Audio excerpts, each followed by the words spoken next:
అందరికీ నమస్తే. ఆంధ్రప్రభకు స్వాగతం. నేను మీ సంతోషి. ప్రస్తుతం మనతో పాటు ప్రొడ్యూసర్ నటికుమార్ గారు ఉన్నారు. నమస్తే సార్. నమస్తే అమ్మా. సార్ ప్రస్తుతం 'లైలా' మూవీ పైన తీవ్రంగా ట్రోలింగ్ అయితే జరుగుతుంది. అసలు 'పృథ్వీరాజ్' ఒక మూవీ ఈవెంట్‌లో పొలిటికల్ గురించి మాట్లాడడానికి గల కారణం ఏంటి? అది కూడా వైసీపీ గురించి మాట్లాడడానికి గల కారణం ఏంటి?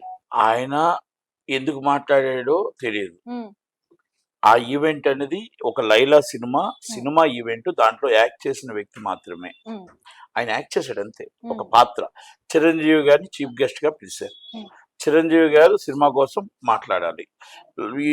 ఆయన సినిమా కోసం ఆయన స్టోరీ ఏంటో ఆయన కోసం చెప్పుకోవాలి రుద్వి గారు. హ్మ్. అది అనుకోకుండా ఆయన కథలో ఏదో ఉంది అని ఆయన 151 గొర్రె, ఇప్పుడు 11 ఎన్ని గొర్రెలు ఉన్నాయా అంటే 11 గొర్రెలు ఉన్నాయి, హ్మ్. అది యాదృచ్ఛంగా వచ్చింది చూసారా హ్మ్. అని వైసీపీని ఉద్దేశించి మాట్లాడారు. అది మాట్లాడింది వాస్తవే. హ్మ్. అది మాట్లాడేటప్పటికి వాళ్ళు వైసీపీ వాళ్ళు మొత్తం ట్రోల్ చేసి మమ్మల్ని ఈ విధంగా మీరు అంటే సినిమాలో కూడా పెట్టారా, పెట్టి ఈ విధంగా మాట్లాడతారా, రుద్రితో క్షమాపణ చెప్పించండి, మీరు క్షమాపణ చెప్పండి. పాపం వాళ్ళు ఫైట్ చేస్తారు. వాళ్ళంటూ ఏమంటున్నారు, మేమేమైనా ఎత్తామా, సినిమా వాళ్ళ కోసం మేమేమైనా అన్నామా, మేమేమైనా వాళ్ళని అన్నామా అనకుండానే మమ్మల్ని ఎందుకు మమ్మల్ని మా నాయకుడిని టార్గెట్ చేసి మా నాయకుడి కోసం మా పార్టీ కోసం మాట్లాడుతూ మరి మేము ఎందుకు ట్రోల్ చేయకూడదు, హ్మ్.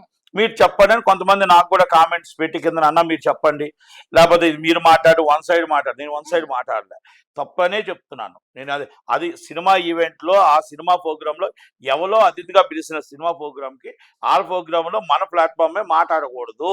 హ్మ్. రాజకీయాలకు వేదిక కాదు. రాజకీయాలకు మనం సపరేట్ ప్లాట్ఫామ్ పెట్టుకోండి. మీ పార్టీ నుంచి మీరు మాట్లాడుకుని ఆ పార్టీ నుంచి వాళ్ళు మాట్లాడుకుంటారు. అది వేదిక కాదు, సినిమా వేదిక కాదు. హ్మ్. ఆ సినిమా వేదిక మీద ఎవరు మాట్లాడకూడదు. హ్మ్. సార్ పెద్దవాళ్ళు అవ్వచ్చు, చిన్నవాళ్ళు అవ్వచ్చు. అది 100% దాంట్లో వాళ్ళకి బాధ అనిపించింది. తర్వాత హీరో, డైరెక్టర్, ప్రొడ్యూసర్ అందరూ కూడా రిక్వెస్ట్ చేశారు, నా సినిమాని చంపొద్దు, నా సినిమాని ట్రోల్ చేయొద్దు, అది నేను వెరీ వెరీ సారీ చెప్తున్నా. ఎందుకంటే అది అనుకోకుండా మేము లేనప్పుడు సమయంలో మా ఈవెంట్ అది.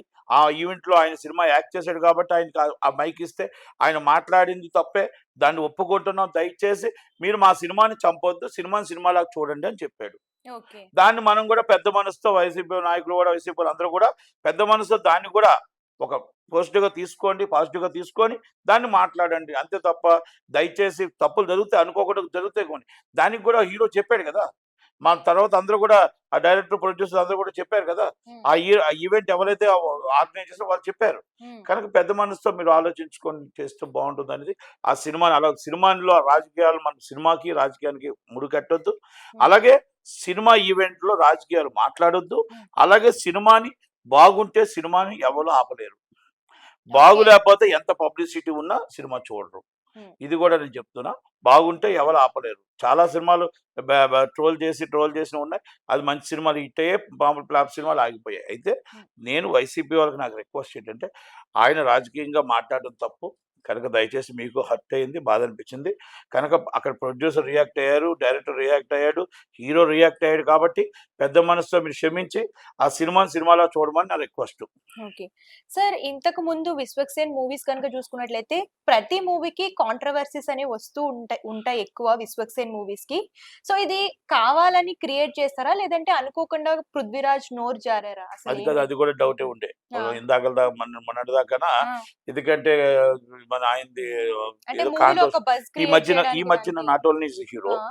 ఈజ్ ద ఫేక్ పబ్లిసిటీ ఎక్కువైపోతుంది. హ్మ్. ఇన్‌కమ్ టాక్స్ రైడింగ్ అని, హ్మ్. లేపోతే యాంకర్‌ని కొట్టడానికి వెళ్ళడం గాని, హ్మ్. లేపోతే కిరసనాయిల్ని నెత్తి మీద ఏసుకోవడం గాని, హ్మ్. అంటే ఇక డిఫరెంట్ ఫేక్ పబ్లిసిటీ. ఆ హ్మ్. ఫేక్ పబ్లిసిటీతో అది నిజమా? అబద్ధమా? లేపోతే సినిమా పబ్లిసిటీ చేయడం కోసం పబ్లిసిటీ స్టంటా? హ్మ్. లేపోతే ఇక్కడ ఏదైనా అన్న ఒక ఆలోచన వస్తుంది. అందరికి ఇప్పుడు వస్తుంది. మేము గురుగారు ఉన్న దాసనారాయణ గారు వచ్చారనుకోండి, అది హ్మ్. రియల్‌గా ఆ హ్మ్. రోజు. దాసనారాయణ గారు వచ్చారంటే కంపల్సరీ కాంట్రవర్షియల్ అవుద్ది ఆ హ్మ్. ప్రోగ్రామ్. ఎందుకంటే ఆయన మాట్లాడుతూ ప్రోగ్రామ్ కోసం మాట్లాడుతూ ఆడవాళ్ళు ఈ విధంగా ఉండాలి, హీరోయిన్లు మొత్తం సినిమాలకి వాళ్ళు షాపులకి షోరూములకి వచ్చి కొట్టడం కాదు, హ్మ్. మీరు నిజమైన నంది అవార్డులు ఫంక్షన్ రావాలి, మన గవర్నమెంట్ ఫంక్షన్స్కి రావాలి, అంతే తప్ప మీరు ఒక హీరోయిన్లుగా మీరు వచ్చేసి షాపుల ఓపెనింగ్లకి వాటికి వెళ్ళడం కాదు అని ఒక డిఫరెంట్ హ్మ్. వేలో ఆయన ఒక అంటే సినిమా ఇండస్ట్రీకి సంబంధించిన పెద్ద ఆయన కాబట్టి హ్మ్. ఆయన డిఫరెంట్ చేశారు. అందరూ వెయిటింగ్ చేసేవారు లైవ్లో. అప్పుడు లైవ్లు పెద్దగా ఉండేకో, హ్మ్. వెంటనే మొత్తం క్యాసెట్ పట్టుకొని పరిగెట్టేవారు. హ్మ్. ఎందుకంటే ఆయన ఏదో ఒకటి హాట్ కామెంట్ చేసేవాడు. హ్మ్. అంటే ఎవరి మీద చెడ్డ కాదు. హాట్ కామెంట్ పొలిటికల్‌గా అయినా ఏదైనా చేసేవాడు. ఆ సినిమా అంటే మా సినిమా ఇండస్ట్రీకి సంబంధించి చేశారు. ఇప్పుడు సినిమాకు సంబంధం లేకుండా ఏ కామెంట్ చేస్తున్నారో ఎవరికీ తెలియట్లేదు.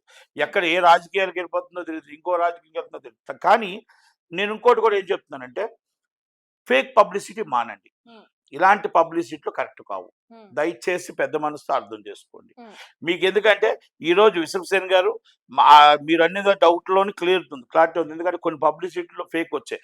రెండోది ఆ సినిమా కాడ కూడా వచ్చి అది చేసి, ఇది చేసి ఫ్యాన్స్ అని, అదని ఏదో కొంచెం ఫేక్ పబ్లిసిటీ పంపించి సినిమా సూపర్ హిట్ లేకపోతే నేను ప్రాణం తీసుకుంటా ఇయన్నీ కూడా చూస్తున్నాం. హ్మ్. అంటే దానివల్ల జనాలకి విరక్తి పడుతుంది. హ్మ్.